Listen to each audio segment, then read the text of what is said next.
Alright, y'all, I hope that your week has been going well.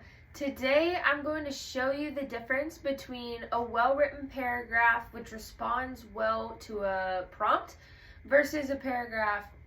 I said well twice.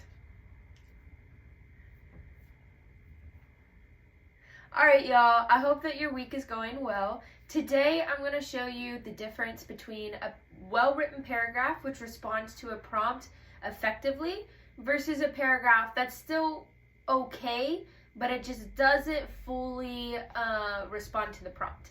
So, without further ado, we'll jump into it. The prompt is, what does great power means great?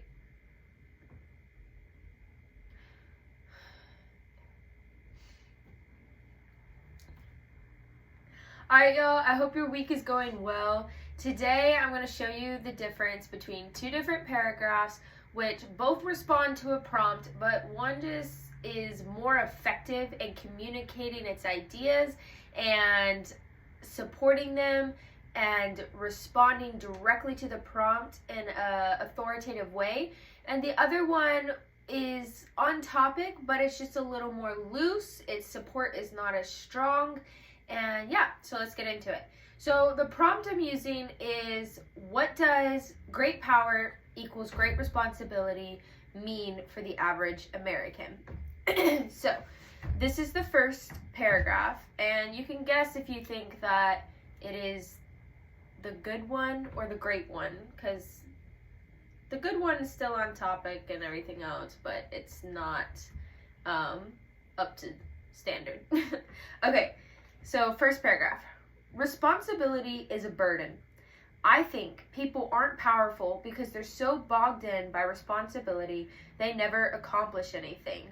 Laundry, work, cleaning, raising kids, and then, to top it all off, we're supposed to help others and be good people. You must run from responsibility to handle being good. So, a few things with this one. It is on topic. It's talking about responsibility. It talks about the average American, but it doesn't really answer, it's not as direct in answering the prompt. And its last sentence, you must run from responsibility to handle being good, is not directly related to the average American and how this quote relates to the average American. Also, it's a very controversial idea, controversial point, which is fine if you have supported it strongly in your paragraph. A lot of times, I love controversial writing, pushing the buttons and all of that. It's funny. But I want to see good analysis backing it, good evidence, good support. And this paragraph does not do that. It talks in a lot of generalization, where it says they're bogged down by responsibility, they don't accomplish anything. Well, who are you to say that they don't accomplish anything? Laundry, work, cleaning, raising kids, and then to top it all off, we're supposed to help others and be good people. What does it mean to help others and be good people? Is it the stuff you just listed already, acts of servitude? So there's just not enough critical thinking going into this paragraph. The other thing is the topic sentence, responsibility is a burden, does not directly answer the prompt. What does great power, great responsibility mean for the average American? It doesn't mention the average American. It only talks about responsibility. It doesn't talk about great power. The other problem with this paragraph is that it uses first person. It says, I think people aren't powerful, etc., etc. You could have just said, people aren't powerful because da-da-da-da-da. And then it says, we're supposed to help others and be good people. We're supposed to, instead of stating people are expected or just something similar.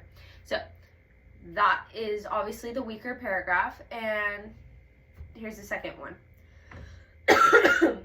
The average American does not relate to the saying, great power equals great responsibility. They do not see their responsibility as acts of service entrusted to their care. Great power equals great responsibility does not relate to the modern American, and that the daily life chores open a door for growth. Does relate, I'm sorry. great power equals great responsibility does relate to the modern American, and that the daily life chores open a door for growth. Dishes every day isn't winning a gold medal, but consistency is a requirement for greatness. Our responsibilities enable us to handle power, but the average American misses this point. Therefore, the quote is something Americans live out but don't understand. So, right away, the average American does not relate to the saying, great power equals great responsibility. Address the quote and address how it relates to average Americans. The prompt is immediately answered, and we know where we're going, and you've made a claim that's more or less controversial, or a claim that states something that now you have to prove, now you have to back up. That's the real gold there. The analyzation is good. They say they do not see their responsibility as acts of service entrusted to their care. So they're digging a little deeper. They're saying, this is the way most people see things. They're not using first person, so it doesn't sound like an opinion, even though it is an opinion. It is an analysis, an opinion piece, which is good.